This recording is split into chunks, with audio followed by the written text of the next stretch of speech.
Hello everyone, welcome back. Welcome to eye care taker. I am doctor Deepak Thakur, consultant optometrist. आज की video में हम बात करने वाले हैं केरेटोकॉनस के एक ट्रीटमेंट के बारे में जिसको हम बोलते हैं C3R। C3R के साथ एक और टेक्नोलॉजी है जिसको हम बोलते हैं TCAT। तो इन दोनों के थ्रू कैसे हम केरेटोकॉनस को ठीक करते हैं और C3R और TCAT दोनों का प्रोसीजर क्या है, कैसे ये हमारी आँख के केरेटोकॉनस को रोकता है और कैसे ये हमारी आंख के चश्मे के नंबर को भी हटाता है। तो आज की वीडियो में हम डिटेल में बात करने वाले हैं। तो सबसे पहले हम बात कर लेते हैं केरेटोकॉनस क्या होता है। हमारा आंख का जो कॉर्निया होता है जिसको हम बोलते हैं काली पुतली, जैसा कि आप इसमें भी देख सकते हैं। ये जो हमारा आई का डायग्राम है ये बेसिकली हमारी आंख को, मतलब हमारी आंख इस तरह सीधी है तो उसको काट के हम साइड से दिखा रहे हैं। तो ये हमारा कॉर्निया होता है जिसको हम बोलते हैं काली पुतली। हमारा कॉर्निया की जो शेप होती है वो नॉर्मली ओवल शेप में होता है। जब ये शेप ओवल से हमारा कॉनिकल में कन्वर्ट हो जाए, हमारे कॉर्निया में बल्जिंग स्टार्ट हो जाती है और वो एक कोन शेप में कन्वर्ट हो जाता है, जिसकी वजह से हमारी आंख का विजन डिस्टर्ब होता है।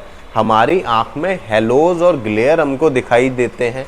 उसके साथ हमारी आंख में कई बार इन्फेक्शन होने के भी चांसेस होते हैं।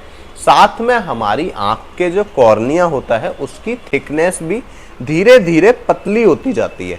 जैसे पहले अगर कॉर्निया की थिकनेस है 500 तो वो धीरे धीरे कम होती जाती है। ये सारी प्रॉब्लम हमें केरेटोकॉनस में देखने को मिलती है। इसके साथ अगर पेशेंट का सिलेंड्रिकल पावर है तो वो सिलेंड्रिकल पावर भी धीरे धीरे बढ़ता चला जाता है। जैसे अगर अभी पेशेंट का सिलेंड्रिकल पावर है 2 तो वो धीरे धीरे 3, 4, 5, 8, 10 तक हमारा केरेटोकॉनस में देखने को मिलता है। C3R में क्या करा जाता है, हमारा जो कॉर्निया होता है, हमारे कॉर्निया के ऊपर एक डाई डाली जाती है जिस डाई को हम बोलते हैं राइबोफ्लेविन।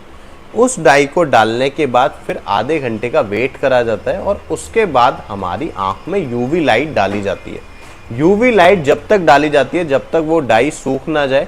उसके बाद हमारे कॉर्निया में कुछ कट बन जाते हैं जिसकी मदद से हमारा कॉर्निया फिर पहले के कंपैरिजन में स्ट्रॉन्ग हो जाता है और हमारा कॉर्निया में फिर केरेटोकॉनस बढ़ने के चांस नहीं होते। पहले हमारा जो कॉर्निया था वो ओवल था, अब वो आगे से बढ़ रहा है।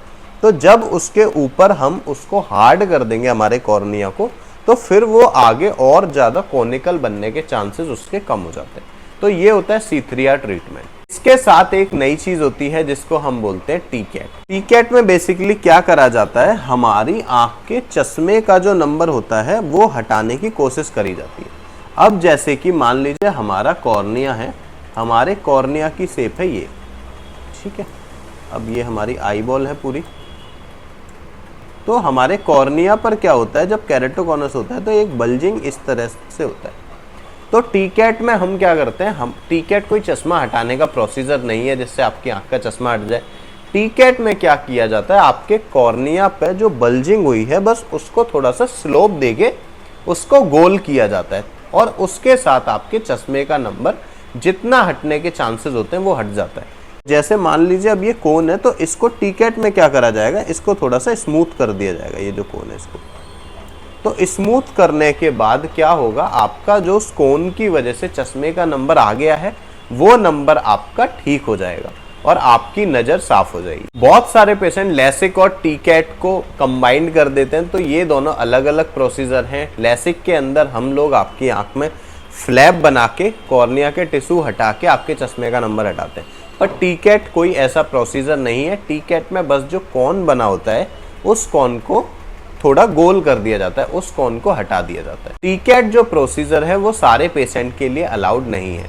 TCAT उन्हीं पेशेंट में किया जाता है जिनके कॉर्निया की थिकनेस अप्रॉक्स 400 होती है। बहुत सारे पेशेंट की कॉर्निया की थिकनेस बहुत कम होती है तो उनका TCAT नहीं करा जा सकता।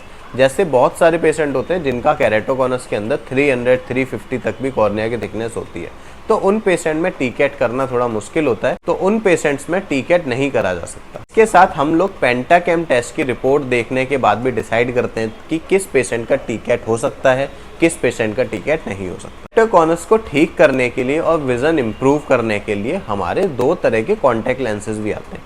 एक तो आता है स्क्लेरल लेंस, एक आता है RGP लेंस। तो इन कॉन्टैक्ट लेंसेज के बारे में हम अगली वीडियो में पूरा डिटेल में बात करेंगे। Thank you for watching my video. Please like and subscribe.